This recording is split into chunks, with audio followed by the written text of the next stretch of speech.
Hello students, this is Harmeet Singh, your social science teacher. और आज हम पढ़ने वाले हैं पैसे के लेन देन के साथ concern chapter, that is the story of village Palampur. This is the first one chapter of economics grade 9। Chapter शुरू करने से पहले मैं एक बात आपके साथ शेयर करना चाहता हूं कि इस साल जब आप बुक्स खरीदने गए होंगे तो श्योरली आपको एक बुक ज्यादा मिली होगी सोशल साइंस की। और हो सकता है आपके मन में कहीं ना कहीं ये चीज आई हो कि पहले 3 बुक्स कम थी, एक और हो गई। सोचा था ना। पर जो इकोनॉमिक्स है, जो सब्जेक्ट ऐसा है जिसका डायरेक्टली कंसर्न मनी के साथ, पैसे के साथ लेन देन है। सो स्टूडेंट्स, ये चैप्टर बहुत इंटरेस्टिंग होने वाला है, ठीक है। और ये पूरे का पूरा चैप्टर एक स्टोरी के रूप में बताया गया है। इस तरह से एक स्टोरी है। छोटे होते जैसे आप लोग पढ़ते थे, इवन जब मैं छोटा था तब मेरे को भी बहुत सारी स्टोरी सुनाई गई bye parents, by grand parents. या हमने चंपक पढ़े हैं, या विक्रम बेताल की कहानियां, या व्हाटसोएवर, या पंचतंत्र की जिस तरह से होती है। तो वो स्टोरी एक स्टोरी नहीं है सिर्फ, जैसे ना कि एक स्टोरी सुना दी, दैट्स ऑल नहीं। उनमें भी कोई ना कोई मीनिंग, कोई ना कोई कंसेप्ट या कोई चीज सिखाने की कोशिश की जाती है, ठीक है। और उसे रियल लाइफ के साथ जोड़ के उस स्टोरी को क्रिएट किया जाता है। और इसी तरह से इंटरेस्टिंग वे से हम बहुत सारे फैक्टर्स जो है, कंसेप्ट्स है, वो अच्छी तरह से क्लियर कर पाते हैं। So students, this chapter is all about money, जहां से मनी क्रिएट हो रही है, ठीक है। इकोनॉमिक एक्टिविटीज मींस वो वाली एक्टिविटीज जिसका लेन देन पैसे के साथ है। अब आपको सिंपल वर्ड्स में बताता हूं। स्टूडेंट्स, इकोनॉमिक्स का कंसर्न क्या है, इकोनॉमिक एक्टिविटीज क्या है। You know that I am teacher, ठीक है। I am here teaching you people and earning money. मेरे को पढ़ाने के पैसे मिल रहे हैं। कोई और टीचर है, वो किसी दूसरे स्कूल में या कॉलेज में या यूनिवर्सिटी में टीच कर रहा है, टीच करने के बदले में उसे पैसे मिल रहे हैं, that is the economic activity. पर जो चीज पैसे के साथ कोई इसका लेन देन नहीं है, फिर भी हम काम कर रहे हैं, that is non economic activity. तो इकोनॉमिक्स में मेन हमारा कंसर्न रहता है पैसे के साथ, मनी के साथ, ठीक है। मैंने एग्जांपल दी थी, I am teaching here you people and earning money, ठीक है। तो if I am teaching my daughter at home, तो उसके बदले में मेरे को पैसे नहीं मिल रहे, दैट इज काम मैं वही कर रहा हूँ टीचिंग वाला, यहाँ भी कर रहा हूँ, घर पे भी कर रहा हूँ, बट फर्क इतना है कि यहाँ मनी के साथ कंसर्न है उसका, और घर पे इसका कंसर्न मनी के साथ नहीं है। So let us start the chapter. तो चैप्टर स्टार्ट करने से पहले जो भी मैंने आपको बताना था इकोनॉमिक्स के बारे में बता चुका हूँ। इस सब्जेक्ट का जो कंसर्न है इकोनॉमिक एक्टिविटीज, ठीक है, जब पैसे के, सिंपल वर्ड्स में बोले, पैसे के साथ लेन देन है इसका, ठीक है। थोड़ा सा डाटा आप विलेज पालमपुर के बारे में हमने नोट करना है, ठीक है। मैं रब कर देता हूं एक बार सारे,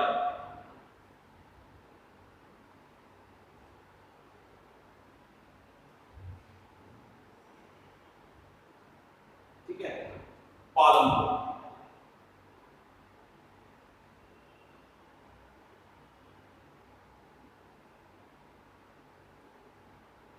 ठीक है। एक गांव है, इमेजिनेटिव गांव, रियल में नहीं है। I repeat, this is the story of an imaginative village. उसका नाम रखा गया, इंडिया के और गांव, जैसे इंडिया के और गांव के नाम होते हैं, इन्वायरमेंट कहीं ना कहीं से जो है लोगों ने पिक किए, और इमेजिनेटिव एक गांव का नाम रख दिया गया पालमपुर। जो नॉर्मल गांव इंडिया में होते हैं उसी तरह का एक गांव है, ठीक है। तो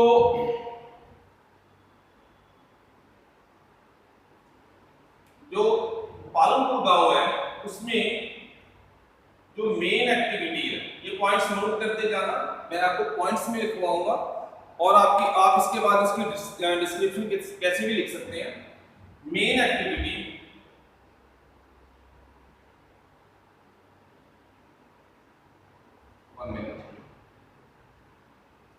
जो पालमपुर के रहने वाले लोग हैं, उनकी जो मेन इकोनॉमिक एक्टिविटी है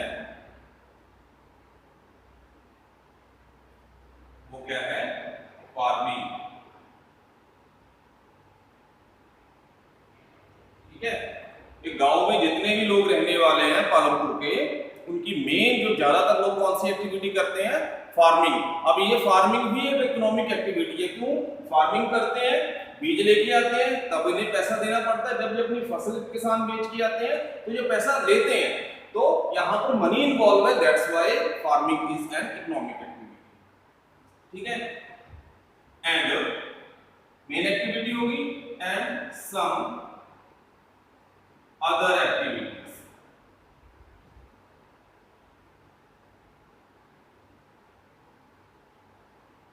ठीक है, फार्मिंग एक मेन एक्टिविटी है, पर इसके बिना भी पालमपुर के काफी लोग ऐसे हैं जो फार्मिंग के बिना और, ठीक है, काफी सारी एक्टिविटीज में इन्वॉल्व रहते हैं। ठीक है, जैसे शॉपकीपिंग,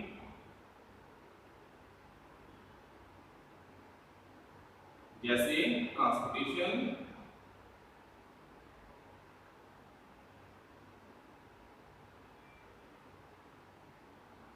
ठीक है, ये हो गया। जैसे स्मॉल स्केल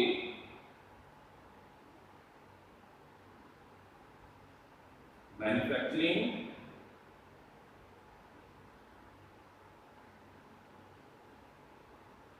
फाइन, या डेयरी फार्मिंग।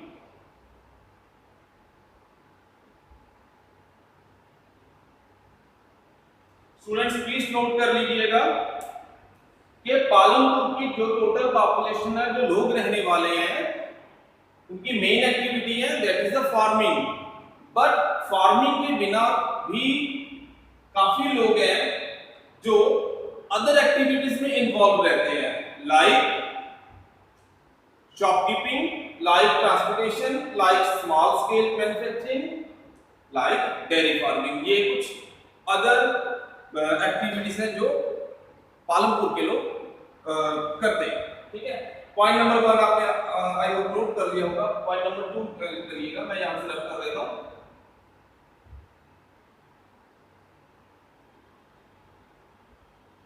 पहले गांव का पूरा सीन है, कंपोजिशन बताई गई है।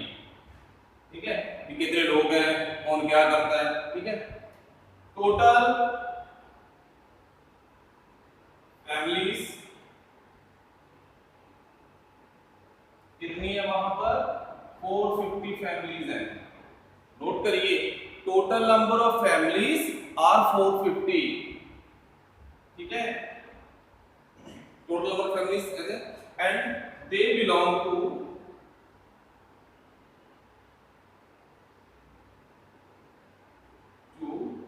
several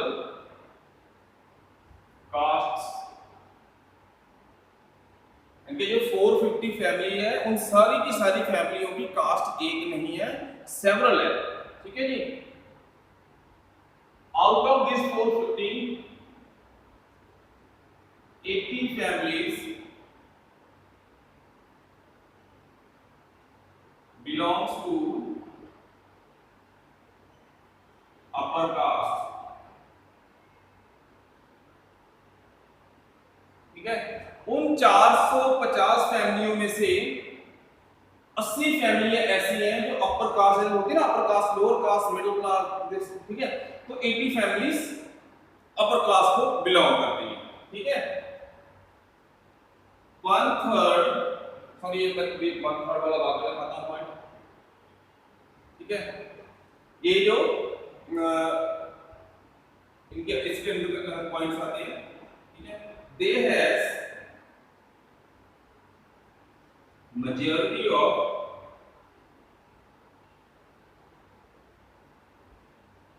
land in the village। जो ये 80 फैमिलीज हैं, तो इनके पास मेजॉरिटी जमीन है जो विलेज की, वो इनके पास है, इन 80 फैमिलीज के पास है। ठीक है, दे हैज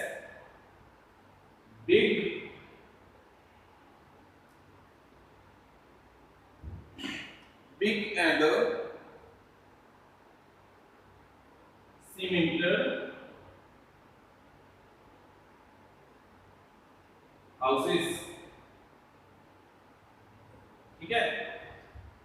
इन 80 फैमिलीज के पास मेजॉरिटी ऑफ द लैंड है, फैमिली सिर्फ 80 है, 450 में से 80 फैमिलीज है, पर ज्यादातर जो लैंड है एग्रीकल्चर वाला ज्यादातर इन फैमिलीज के पास, ठीक है। और इनके जो हाउसेस हैं दे हैज बिग, सॉरी मैं यहां मिस कर गया वर्ड, आप नोट कर लीजिए, हाउसेस, ठीक है। They has big cemented houses, ये ठीक है। उनके जो हाउसेस हैं साइज में बड़े हैं और सीमेंट के बने हुए पक्के घर हैं, ठीक है। अब फिर मेन पॉइंट पर 1/3, आई होप आपको नजर आ रहा होगा, let me C also,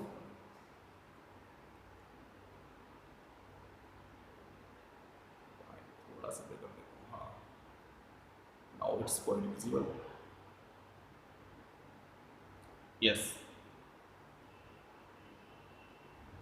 1/3 population of village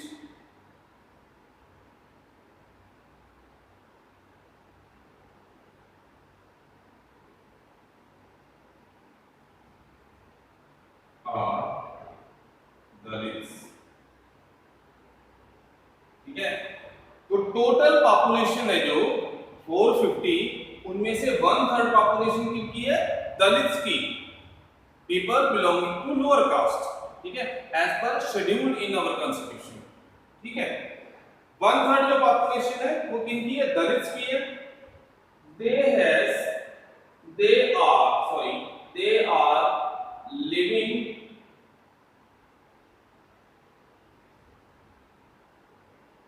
on the corner of the village, ठीक है। ये जो दलित है इनकी जो सारी की सारी पॉपुलेशन है विलेज के एक कोने में साइड में रहती है, ग्रुप में, ठीक है। एंड हैज नो और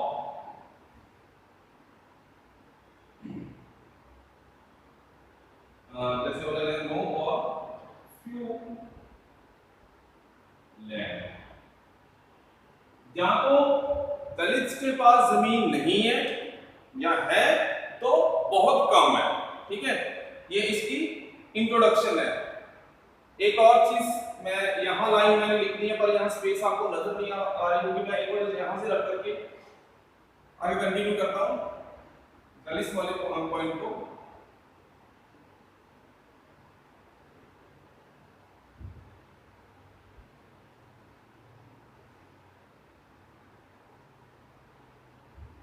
ठीक है, यहां तक आपने नोट कर लिया, the Dalits has no land और they have very few land, यानी थोड़ी सी जमीन है, ठीक है। Their houses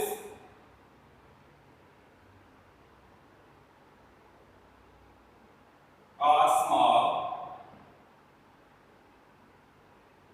and made of mud and straw, ठीक है। उनके घर है जो दलित के वो या मड और स्ट्रॉ के बने हुए हैं, ठीक है। आई होप नोट कर लिया होगा। नेक्स्ट चलते हैं। अब पॉपुलेशन का हमने डिस्कस कर लिया कि यहाँ 450 फैमिलीज है, 80 फैमिलीज बहुत रिच है, ठीक है। 1/3 जो पॉपुलेशन है दे आर दलित, बाकी जो बच गए हैं वो अदर कास्ट में कंसीडर कर लिए जाएंगे, ठीक है नहीं। नेक्स्ट पॉइंट, इसी के अंदर जो इंट्रोडक्शन है ये चैप्टर की हम कर रहे हैं, जो पार्ट इस वक्त हम कर रहे हैं, this is the introductory part of the chapter. फिर मैं मेन फोकस पे आऊंगा कि इस चैप्टर में इस स्टोरी के थ्रू हमें बताने की क्या कोशिश की गई है। फाइन, नेक्स्ट पॉइंट है most of the houses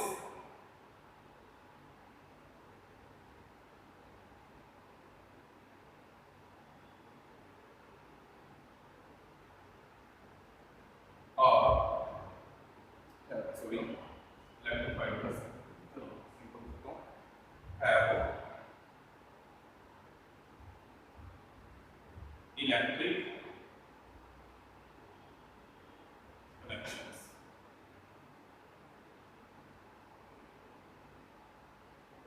ठीक है, ज्यादातर जो हाउसेस हैं कुछ को छोड़ के वहां इलेक्ट्रिसिटी है। ठीक है, there are 2 primary schools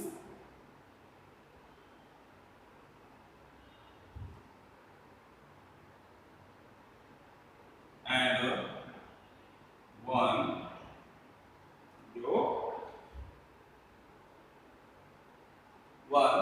high school in the village. Okay, education की बात होगी, अब हेल्थ की बात करते हैं। There is a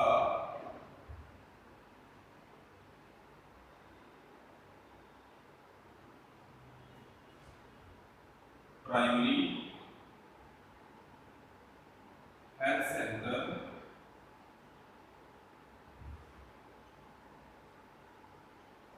and 1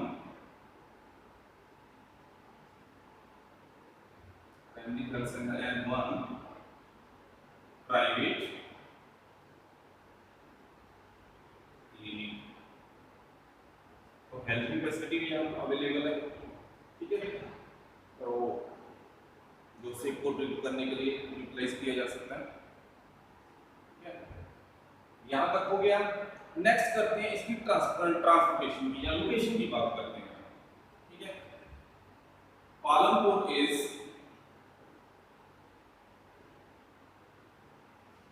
well connected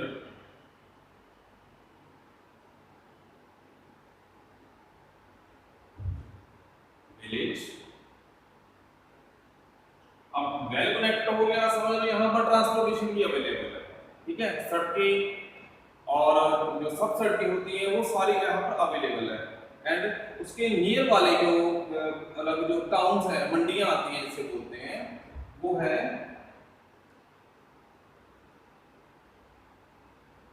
nearest towns. एक है रायगंज, दूसरा है शाहपुर।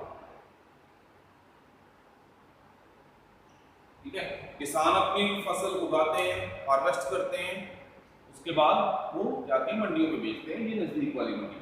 ठीक है, ठीक है, आई होप ये नोट कर लिया होगा।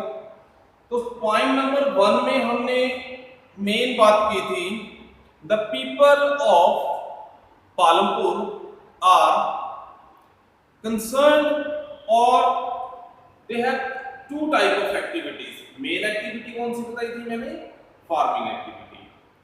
एंड अदर एक्टिविटीज में मैंने 3-4 बता दिया था। ठीक है, मैं दोबारा एक ट्री ग्राफ बनाता हूं से।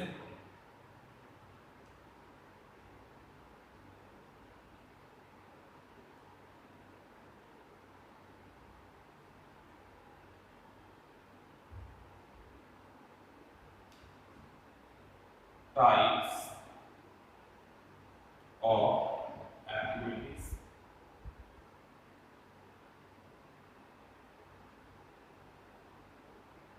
in Palanpur।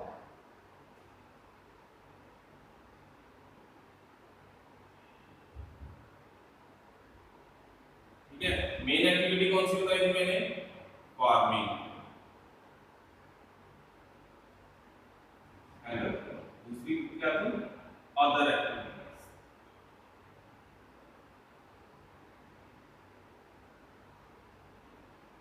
ठीक है, तो अदर एक्टिविटीज के बारे में हम बाद में पढ़ेंगे। पहले हम हमारा जो टॉपिक रहेगा वो रहेगा फार्मिंग के रिगार्डिंग।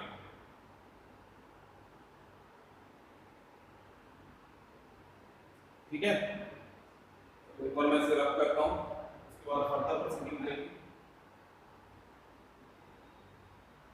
अब यहां से असली जो सिनेरियो आपको बता दिया, यही कहानी में से सारे का सारा पैसे जो जैसे जनरेट हो रहे हैं, किस तरह से जनरेट हो रहे हैं, तो यहीं से ही मेन चीज स्टार्ट होगी। हम करते हैं बात फार्मिंग की,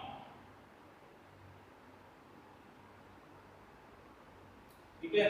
फार्मिंग में मेन चीज क्या होती है? प्रोडक्शन,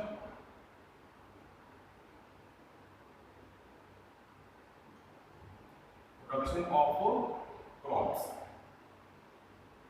ठीक है। ऐसे ही है ना, फार्मिंग में यही चीज की जाती है। तो इस प्रोडक्शन में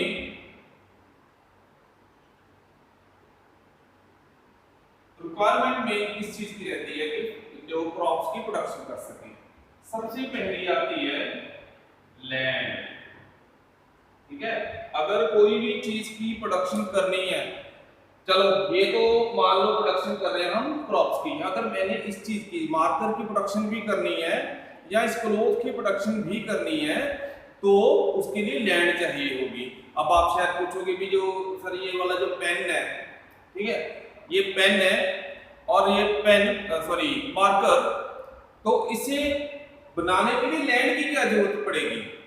अरे भाई सिंपल सी बात है कि इसकी प्रोडक्शन किसी न किसी फैक्ट्री में की जाएगी, ठीक है।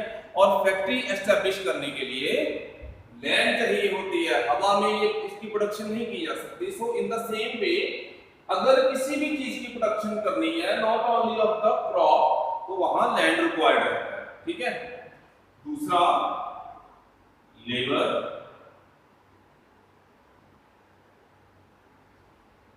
ठीक है। लेबर जो प्रोडक्शन का काम करेगा, रॉ मटेरियल लेके आएगा, मशीन चलाएगा, मशीन बंद करेगा, सारे पैसे टकेगा, सारा हिसाब रखेगा, उस चीज के लिए भी लेबर की रिक्वायरमेंट रहती है। Even in this thing in production of crops, ठीक है। तीसरी जो रिक्वायरमेंट रहती है कैपिटल रहती है। कैपिटल ऑफ जो है पंजाब की कैपिटल चंडीगढ़ भी मान लेंगे, ये कैपिटल हम बात कर रहे हैं यहाँ पर पैसे की, ठीक है, इन्वेस्टमेंट की, ठीक है। या फिर इंडिया की कैपिटल न्यू दिल्ली डेफिनेटली है, पर यहाँ पर कैपिटल का मीनिंग थोड़ा सा अलग है। यहाँ पर कैपिटल का मीनिंग है इन्वेस्टमेंट, पैसा। अगर कोई फार्मिंग भी करनी है, कोई फैक्ट्री भी एस्टेब्लिश करनी है, लैंड खरीदने के लिए भी पैसे चाहिए, मजदूरों को काम करने सैलरी देने के लिए पैसे चाहिए, मशीन खरीदने के लिए भी, रॉ मटेरियल के लिए, हर चीज के लिए पैसे की रिक्वायरमेंट होती है। सो कैपिटल को हम तीन कैटेगरीज में बांट सकते हैं, ठीक है। वैसे मैंने 3 पॉइंट्स बनाए, आप 4 भी बना सकते हो, मैं आपको बाद में बताऊंगा इसका, ठीक है। सबसे पहले होती है फिक्स्ड कैपिटल।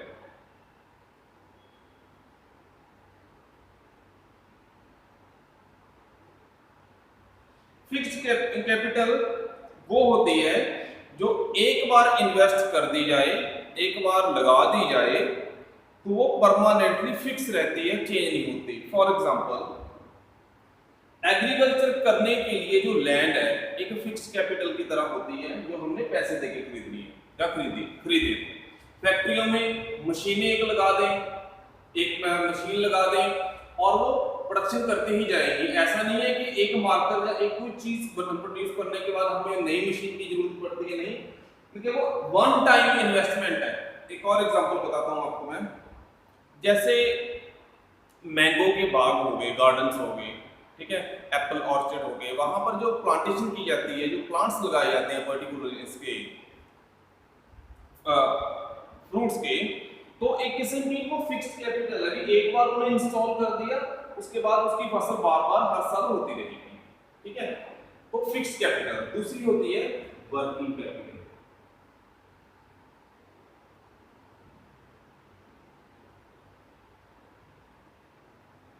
वर्किंग कैपिटल जो बार बार हमें चाहिए ही चाहिए होती है, ठीक है। ऐसा नहीं है कि फैक्ट्री एक बार इंस्टॉल कर दी, उसके बाद प्रोडक्शन के लिए प्रोडक्शन होती जाएगी, हमें और पैसा नहीं लगाना पड़ेगा, हमें लगाना ही पड़ेगा। ये नहीं, उस चीज के लिए हमें किस चीज की रिक्वायरमेंट पड़ती है?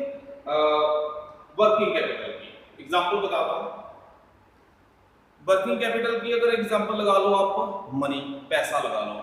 अब अगर पैसा होगा तब ही लेबर को सैलरी दी जा सकती है, तभी इलेक्ट्रिसिटी का बिल पे किया जा सकता है, तभी डीजल पेट्रोल जो भी उसमें इन्वेस्टमेंट बार बार होनी है, ठीक है, जो चीज यूज हो जाएगी बार बार, तो उस चीज के लिए भी हम मनी हमें चाहिए होती है, लिक्विड मनी। फाइन।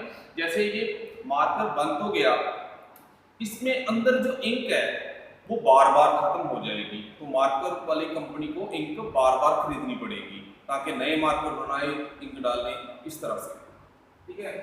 तीसरी होती है जो सबसे इंपॉर्टेंट है, ह्यूमन कैपिटल, ठीक है। इनको, इन तीनों चीजों को मिला के एक बंदे ने चलाना होता है, ह्यूमन, ठीक है। भी लैंड को किस तरह से, कहां पे और कितने में परचेज करना है, लेबर को कैसे रिपोर्ट करना है, उनसे काम कैसे कराना है, और कैपिटल को, फिक्स कैपिटल को कैसे वर्क में लेके आना है, और वर्किंग कैपिटल को किस तरह से यूज करना है, ये एक बड़ा दिमाग इस चीज के लिए चाहिए होता है, that is the human capital, ठीक है। मैंने आपको बताया था आप इसके 4 पॉइंट भी बना सकते हो, लैंड, लेबर, कैपिटल, ठीक है। इसके 2 पार्ट अलग से निकाल दो, ह्यूमन का पार्ट आप अलग से बना रहे हो, तो भी ये सारे का सारा जो आपका कंसेप्ट है वो सही रहेगा, ठीक है। अब मैंने आपको रिक्वायरमेंट बता दी, इस हेडिंग का नाम हम अलग से भी दे सकते हैं, जो आपका हेडिंग में दिया हुआ है, इसे बोल सकते हैं हम फैक्टर्स ऑफ प्रोडक्शन, ठीक है। ये प्रोडक्शन करने के लिए ये वाले फैक्टर्स रिक्वायर्ड रहते हैं, fine.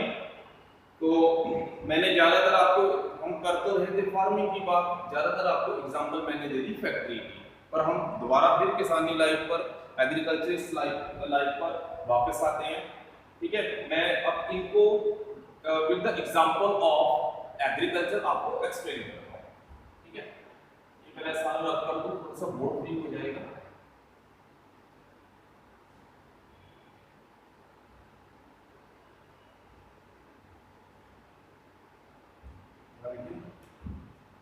Land as a factor of production.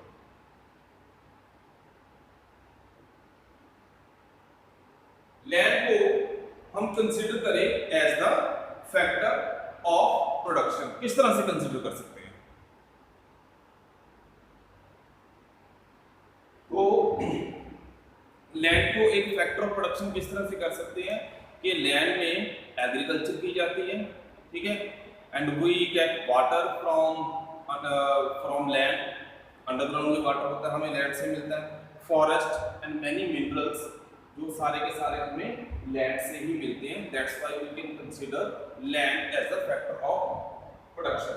Land की होगी बात, अब करते हैं अगली बात लेबर की।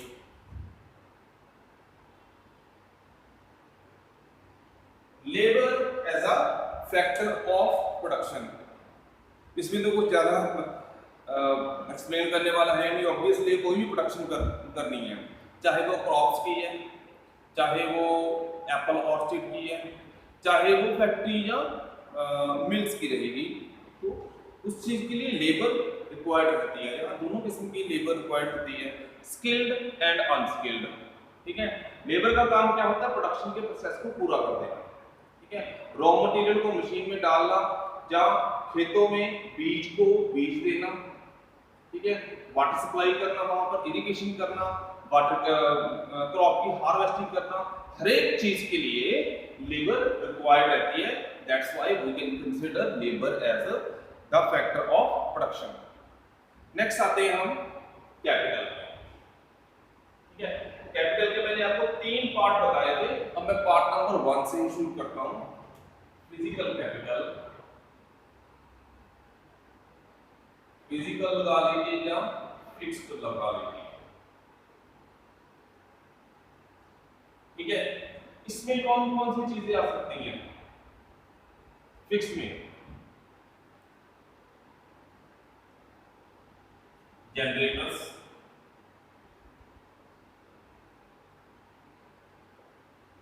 ठीक है, जनरेटर का यूज करके हम जो हमारी इरिगेशन की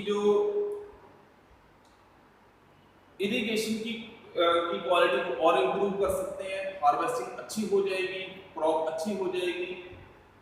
दूसरा, टूल्स, जितने भी एग्रीकल्चरिस्ट टूल है, एग्रीकल्चर के लिए टूल होते हैं, वो फिक्स्ड कैपिटल है, तो एक बार जो खरीद ली गई वो बार बार काम आती है।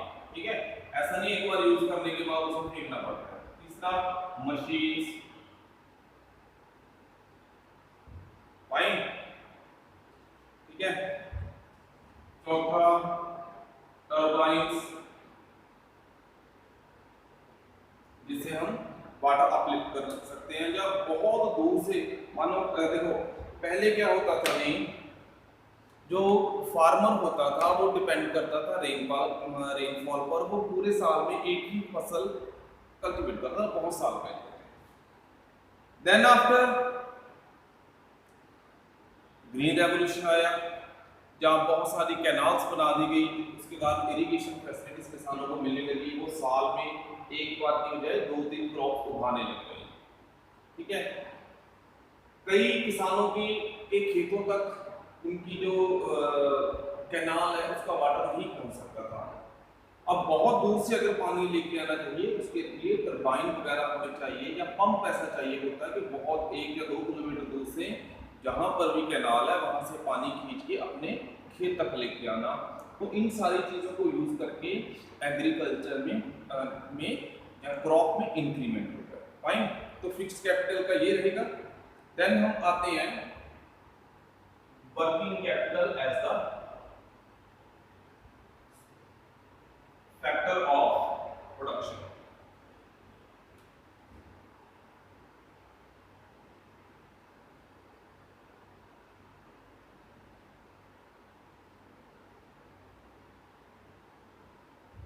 ठीक है, working capital as the factor of production.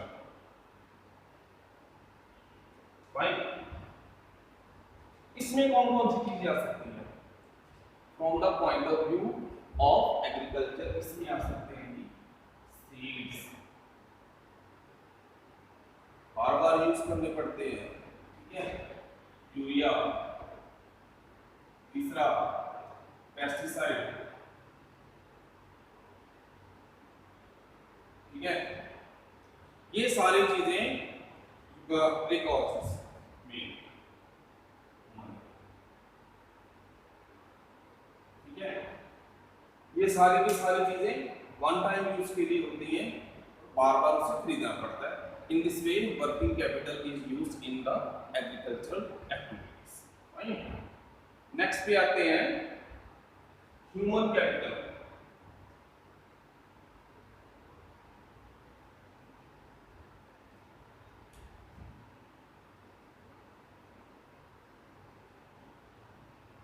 Human capital as the factor of production. अब देखो, बाकी जितनी रिक्वायरमेंट है, सारे के सारे फैक्टर्स ऑफ प्रोडक्शन को एक ही सेंट्रलाइज लेवल पर एक ही पर्सन यूज करे, तो वहां पर ह्यूमन जो है कैपिटल से बोला जाएगा। फॉर एग्जांपल, लेबर है, labour is the factor of production. पर लेबर को अरेंज कौन करेगा, उसे सैलरी कौन देगा, ठीक है, उनके लिए उन्हें सीड कौन प्रोवाइड करेगा, तो जाके खेतों में उसे इंस्टॉल कर दें, 100 कर दें। या इरिगेशन की फैसिलिटी है, जनरेटर कौन चलाएगा, या अरेंजमेंट कैसे करेगा, तो 1 या 2 किलोमीटर दूर जहां पर जो कैनाल चल रही है वहां से वाटर की सप्लाई उसने अपने खेत तक करनी है। रास्ते में किन किन लोगों के खेत आते हैं, कोई कौन सी सड़क आती है, ठीक है, जिसको क्रॉस करके भी उसने अपने खेत तक पानी लेके आना होता है। तो ये सारा काम एक ह्यूमन ही करेगा। That's why human capital is also a important factor of production.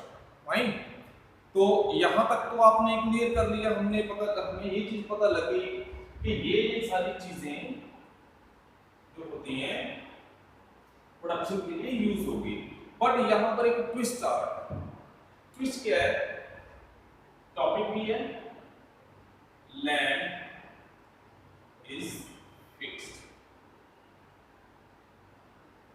ठीक है, यू नो दैट लैंड जो है, देखो लेबर अरेंज हो सकती है, मनी रेंज हो सकती है, ठीक है। ह्यूमन का दिमाग बहुत चलता है, तेज चलता है, more than computer. But land जो है, लैंड एक ऐसा वेक्टर ऑफ प्रोडक्शन जो फिक्स है, ये इंक्रीज नहीं हो सकता, डिक्रीज जरूर हो रहा है। फॉर एग्जाम्पल पॉपुलेशन इंक्रीज होने के कारण जो पहली बात तो ऐसी है कि जितनी भी लैंड है मैक्सिमम लेवल पर हम उसे यूज कर चुके हैं for the sake of agriculture. दूसरा हो रहा है पॉपुलेशन इंक्रीज होने के कारण बहुत सारी बिल्डिंग्स, रेजिडेंशियल एरिया, ठीक है, या फैक्ट्रीज होगी, उन्हें एस्टेब्लिश किया जा रहा है। जहाँ किसी जगह पर डैम बन रहा है तो बहुत सारी एग्रीकल्चरल लैंड उसमें यूटिलाइज कर ली जाती है। In this way land is a fixed factor of production, जो इंक्रीज नहीं हो सकता, वो फिक्स है। डिक्रीज जरूर हो सकता है क्योंकि टोटल एग्रीकल्चरल एरिया वो रिड्यूस हो रहा है। अब ये चैलेंज और प्रॉब्लम भी है, वो कैसे, सुनिए। वो ऐसे लैंड कैसे फिक्स हो गई है, देखिए। Farming is, you know that farming is the main activity of the people of Palampur. 75% people of Palampur, they are working in the fields and farms। यानी 75% जो पॉपुलेशन है वो एग्रीकल्चर एक्टिविटी में ही इन्वॉल्व है, ठीक है, मतलब डिपेंड है उस पे एग्रीकल्चर करने में। पर due to rising population the waste land, वो वाली लैंड जो वैसे बंजर पड़ी है उसे भी यूटिलाइज कन्वर्ट कर लिया गया इन कल्टीएबल लैंड, कि उसे यूज करके उस पर भी कल्टीवेशन करनी शुरू कर दी गई। बिकॉज पॉपुलेशन राइज होने के कारण और ज्यादा डिपेंडेंसी लोगों की बढ़ती जा रही थी एग्रीकल्चर में, तो वेस्ट लैंड को भी कन्वर्ट कर दिया गया कल्टीएबल लैंड में। प्रेजेंट सीन क्या बन रहा है कि now there is no land can be converted. अब पालमपुर में और कोई लैंड नहीं बची, ठीक है, जो वेस्ट लैंड से कन्वर्ट करके कल्टीएबल लैंड में यूज की जा सके। अब लैंड इंक्रीज हो नहीं सकती, प्रोडक्शन और ज्यादा चाहिए, ठीक है। तो अगर यही क्वेश्चन आपसे किया जाए कि अगर लैंड फिक्स है तो इससे ज्यादा प्रोडक्शन, ना लैंड फिक्स वाली बात नहीं करूंगा मैं, यहां पर बात करूंगा कि हम प्रोडक्शन ज्यादा कैसे कर सकते हैं, क्रॉप्स ज्यादा कैसे उगा सकते हैं। तो सिंपल सा आंसर होगा कि और ज्यादा जगह पर खेती कर ली जाए। पर यहाँ क्वेश्चन मार्क बड़ा लगा हुआ है, द लैंड इज फिक्स। अब लैंड तो इंक्रीज हो नहीं सकती, प्रोडक्शन कैसे इंक्रीज करें, उस चीज के लिए कुछ ना कुछ उपाय है श्योरली, ठीक है। मैं हेडिंग देता हूं नेक्स्ट वाला, आप नोट करिएगा।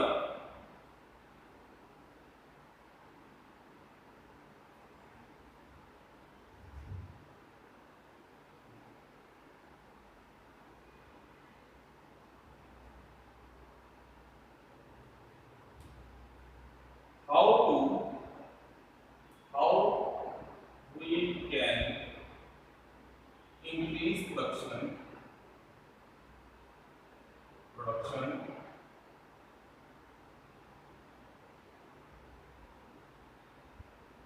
in the fixed land।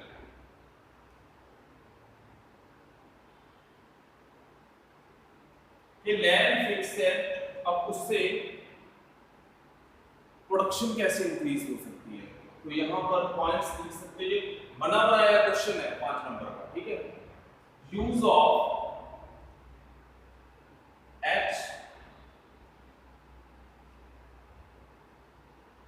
HYB, इसकी फुल फॉर्म लिखो पहले मैं, हाई yielding variety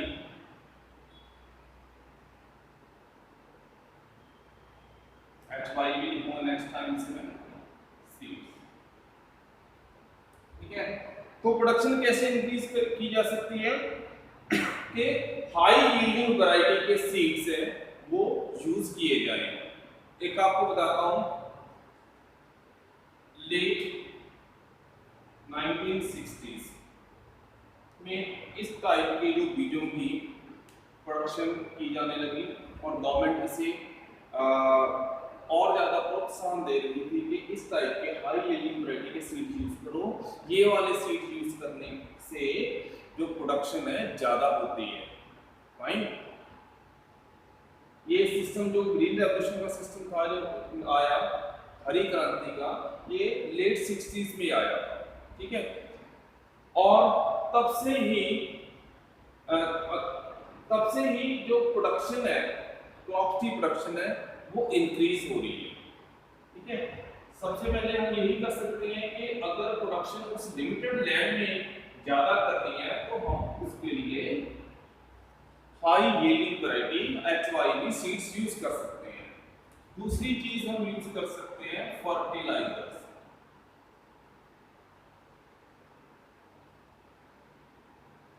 इसे भी यूज करते हैं श्योरली, ठीक है। तो इसके कारण फर्टिलाइजर के कारण जो है, जो लैंड है वो ज्यादा कल्टीवेट करती है क्रॉप को, ठीक है। नंबर 3, मॉडर्न टूल्स,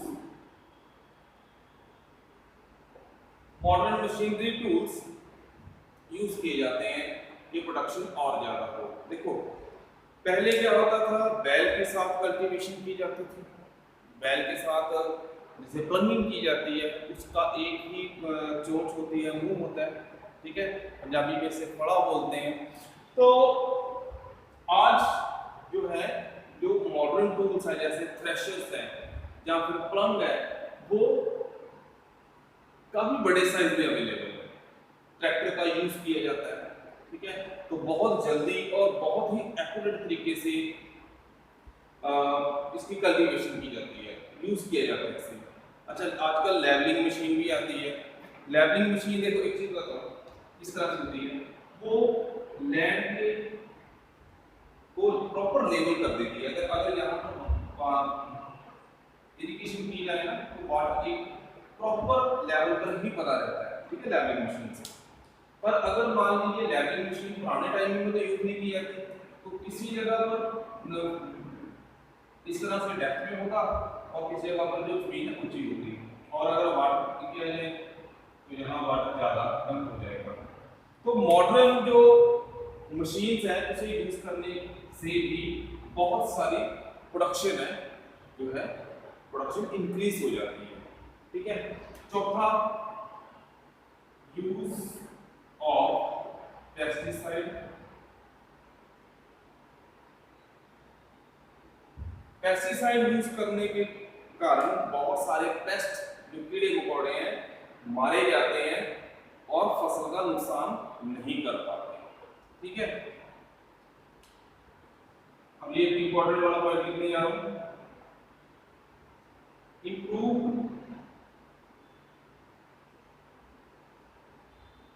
इरिगेशन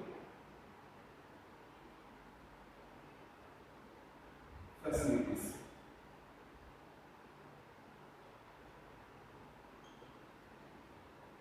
थोड़ी देर पहले स्टूडेंट्स मैंने आपको बताया था कि पुराने टाइमों में किसान अक्सर रूप में एक ही फसल बीजा करते थे, because they were depending on rainfall, okay. तो जब रेनफॉल होनी होती है उसी अकॉर्डिंग वो फसल बेचते थे, क्योंकि उनके पास इरिगेशन फैसिलिटीज प्रोवाइडेड नहीं थी, सबके पास नहीं बोल सकते। पर अगर आज के टाइम की बात करें तो नॉर्थ इंडिया जो है, नॉर्थ इंडिया के किसानों को प्रॉपर इरिगेशन फैसिलिटीज प्रोवाइड की जाती हैं, ठीक है, गवर्नमेंट की तरफ से भी। एंड मॉडर्न टूल्स की जो मशीन्स हैं जैसे ट्यूबवेल्स हो गए, उनके कारण वाटर सप्लाई उनके पास बहुत रहता है, तो वो साल में एक क्रॉप की बजाय मल्टी क्रॉप्स यानी कि ज़्यादा क्रॉप्स बीज सकते हैं, सारा साल एग्रीकल्चर कर सकते हैं। दैट्स वाई इरिगेशन की जो है, ये वाली जो फैसिलिटी होने के कारण किसान साल में बहुत 2-3 फसलें बीज सकता है, प्लस उनकी क्वालिटी अच्छी हो सकती है। देखिए आपको शायद आपने छोटी क्लासों में पढ़ा हो कि जब धान की फसल लगाई जाती है तो जब तक वो बड़ी नहीं हो जाती तब तक वो पूरी तरह उसमें पानी भरा होना चाहिए उस एग्रीकल्चर लैंड पर, तब ही वो फसल अच्छी से आती है। अब मान लीजिए किसी जगह पर इरिगेशन की फैसिलिटी ही नहीं है, ठीक है, तो वहां धान की फसल कैसे लगाई जा सकती है? सो इरिगेशन फैसिलिटी होने के कारण जो है क्रॉप की प्रोडक्शन में काफी इंक्रीज हुआ है, ठीक है। आगे इसे अगर देखो, इससे ही इरिगेशन को अगर और इसे पावर मिल जाए और इसमें हेल्प मिल जाए, जैसे इरिगेशन में हम लगा सकते हैं पंप्स। पंप्स का यूज करने के बाद अंडरग्राउंड वाटर भी निकाला जा सकता है, जहां दूर से अगर 1 या 2 किलोमीटर दूर तक कोई कैनाल अवेलेबल है तो वहां से पानी की सप्लाई अपने फार्म तक की जा सकती है, ठीक है। दूसरा इलेक्ट्रिसिटी।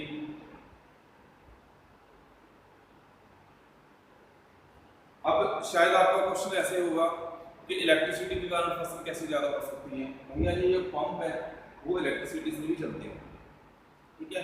अगर इलेक्ट्रिसिटी है तो प्रॉपर इरिगेशन की भी अवेलेबल हो सकती है, राइट। तीसरा, गवर्नमेंट जो प्रोवाइड कर रही है डैम्स। डैम के कारण रिवर्स का पानी रोका जाता है, रिजर्व कर लिया जाता है और रिक्वायर्ड जगह पर उसे supply by through the canals वहां भेजा जाता है, ठीक है। In this way production of the crops can be increase in the fixed land if we use these methods, ठीक है। चलो नेक्स्ट टॉपिक पे आते हैं। एक क्वेश्चन पूछता हूं,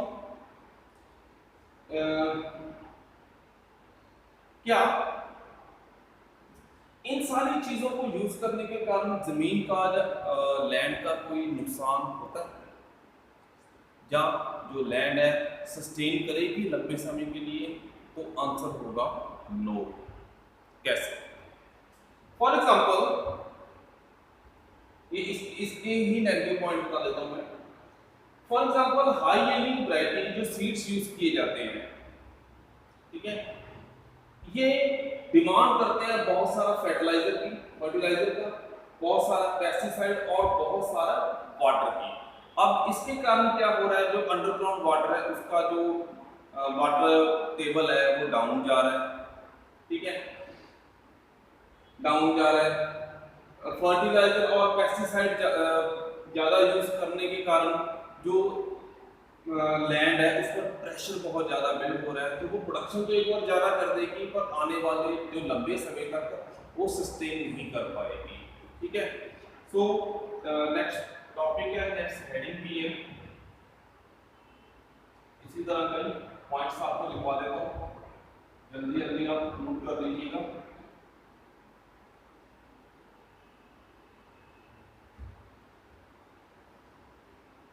ठीक है, हेडिंग का नाम है build land sustain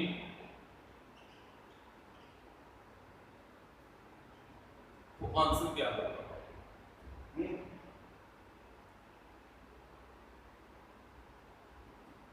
simple answer है नो। तो हम इसे सस्टेन करवाएं कैसे? हाउ,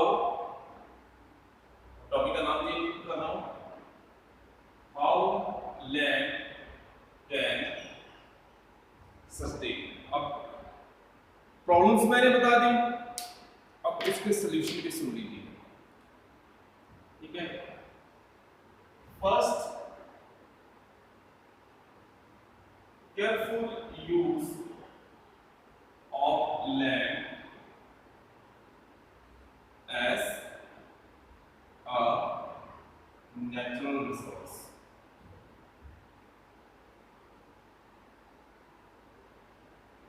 ठीक है, तो लैंड को उतना ही उस पर प्रेशर देना चाहिए, ऐसा ना हो कि लैंड बोले कि मेरे से प्रोडक्शन नहीं होगी ठीक है, तो उस पर प्रेशर डाला जाए, नहीं नहीं प्रोडक्शन तो करना ही पड़ेगा, ऐसा नहीं होना चाहिए।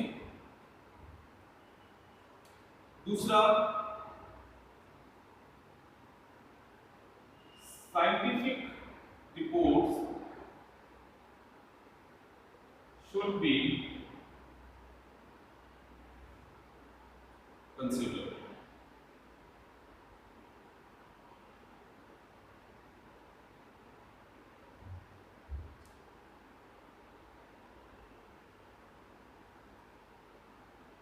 ठीक है, जो भी साइंटिफिक रिपोर्ट्स आती हैं कि over use of the land या उसकी सस्टेनेबिलिटी और इंक्रीज करने के लिए कौन कौन से मेथड्स अपनाए जा सकते हैं, तो उसे कंसिडर करना पड़ता है।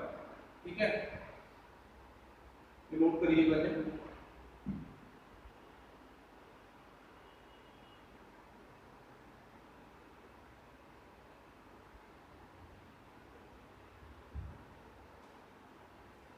तीसरा कर सकते हैं हम judicious use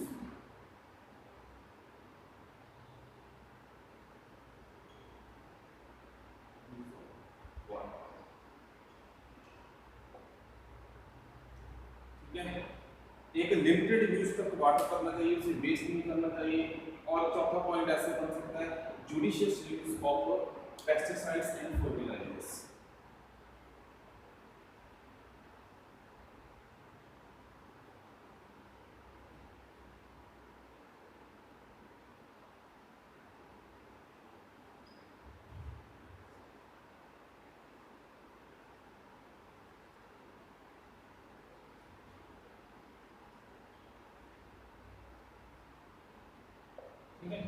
In this way land can be sustained। Points note कर लीजिए प्लीज, फर्दर हम करेंगे।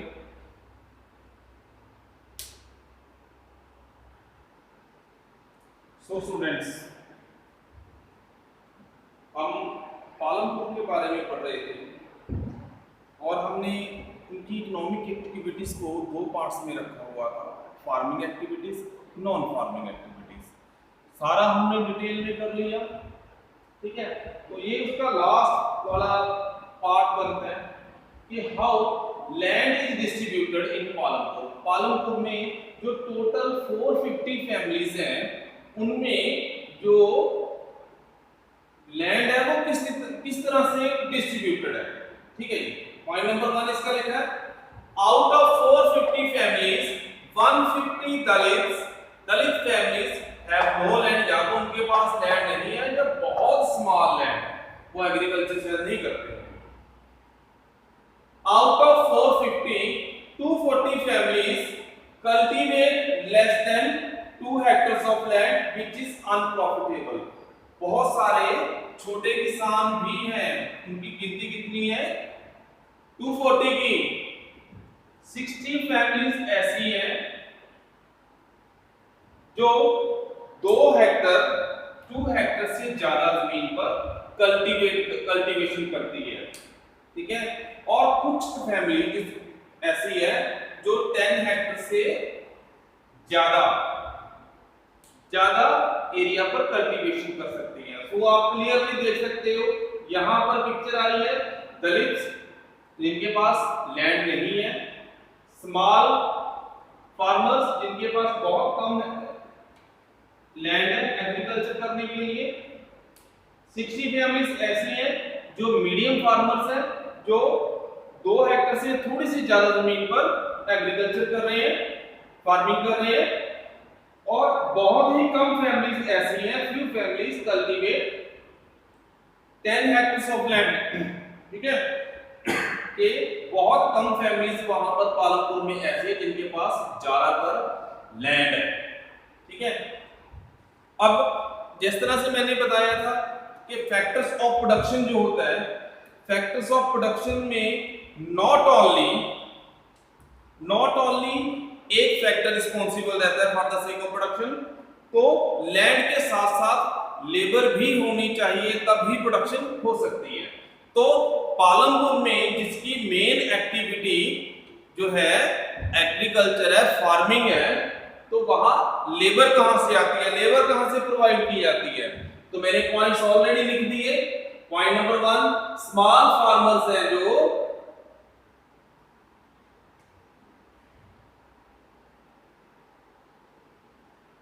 वो अपनी जो जमीन है उसमें खुद एग्रीकल्चर का काम करते हैं, फैमिली मेंबर्स की हेल्प के साथ करते हैं, ताकि वो लेबर कॉस्ट से बच जाए। क्योंकि अगर लेबर रखी जाए तो उन्हें सैलरी देनी पड़ेगी। उन्हें सैलरी देने की बजाय वो किसान, जो छोटे किसान है, जहां पर इस तरह से ये लिखा हुआ 240 फैमिलीज, आप मान के चलिए कि वो अपने एग्रीकल्चरल फील्ड में खुद ही लेबर का काम करते हैं, खुद ही करते हैं, किसी और से नहीं करवाते, to save the cost of labour.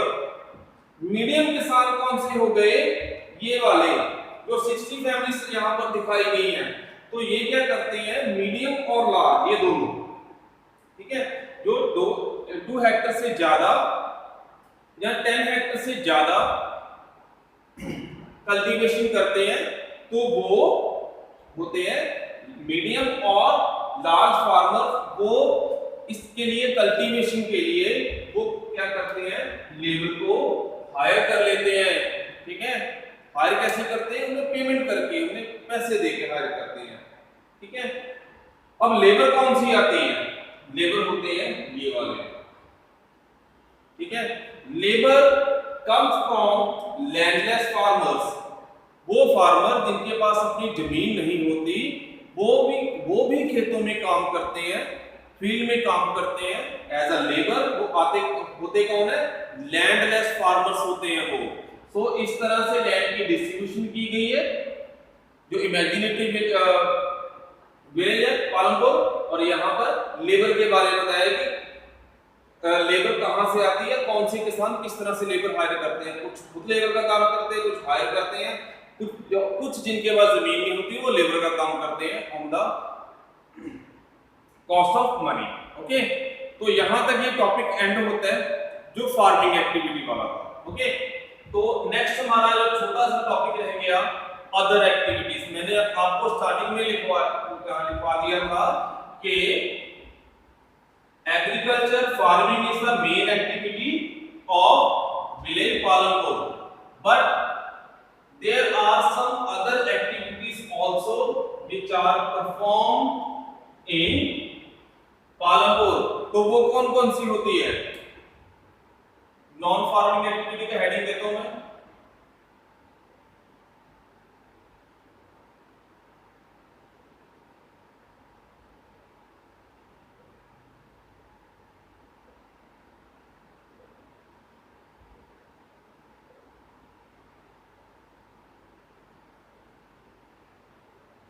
Number 1, ठीक है। नंबर 1 मैंने कौन सा दिखाया था, जरा रिकॉल करिएगा। नंबर 1 था डेयरी फार्मिंग।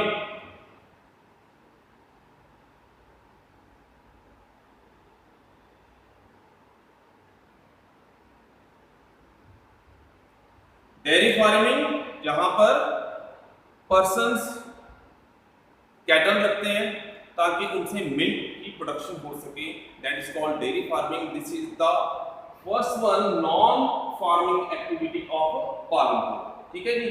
दूसरा रिक्वायर द स्मॉल स्केल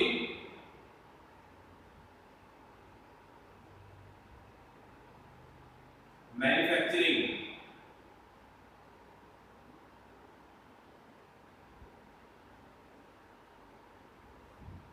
ठीक है। तीसरा इसमें एटलीस्ट 50 फैमिली शामिल है। स्मॉल स्केल की मैन्युफैक्चरिंग करते हैं, जैसे झाड़ू बनाना या कुछ भी और छोटी इस तरह की कुछ चीजें इनकी प्रोडक्शन की जाती है, तो मैन्युफैक्चरिंग के लिए रखा जाता है।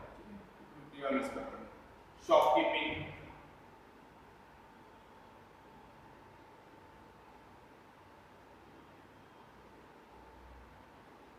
ठीक है।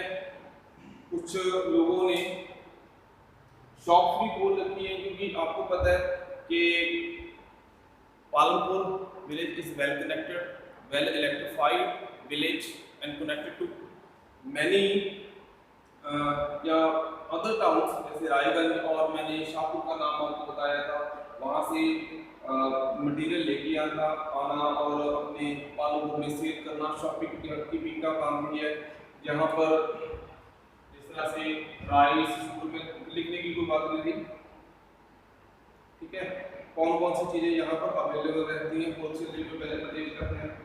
राइस लेके आना है, शुगर, नोटबुक्स, ठीक है, बैटरीज, ठीक है, ठीक है, soap, stationery etcetera, soap, toothpaste, pen, pencil या थोड़ा क्लोथ का छोटी मोटी मार्केट है वहां पर, ठीक है। चौथी जो एक्टिविटी है दैट इज ट्रांसपोर्टेशन।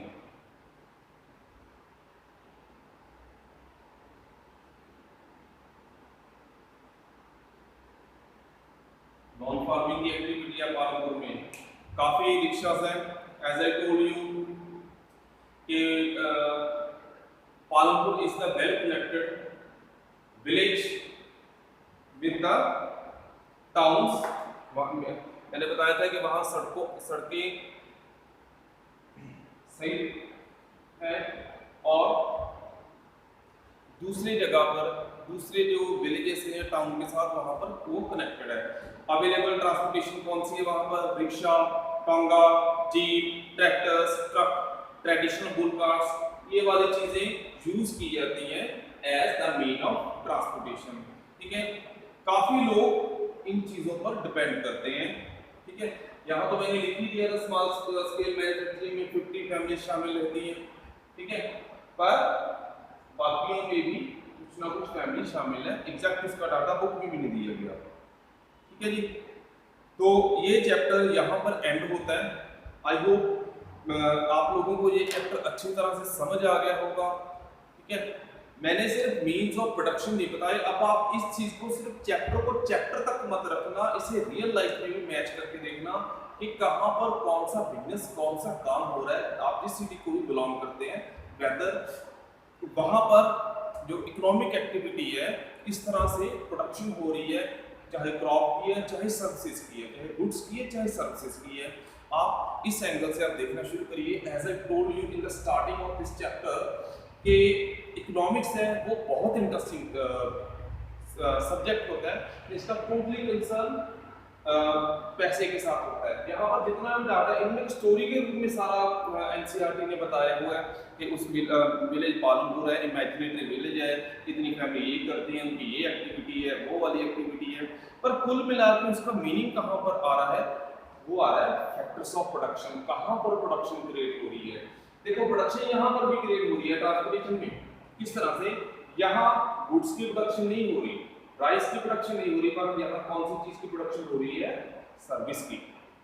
तो इसी एंगल से अब रियल लाइफ में भी इस चीज को अप्लाई करके देखिएगा and you will find out how the production process of goods as well as services is created. ठीक है, यहाँ तक ये चैप्टर मैं एंड करता हूँ। मिलते हैं हम नेक्स्ट चैप्टर में। Thank you, have a nice day.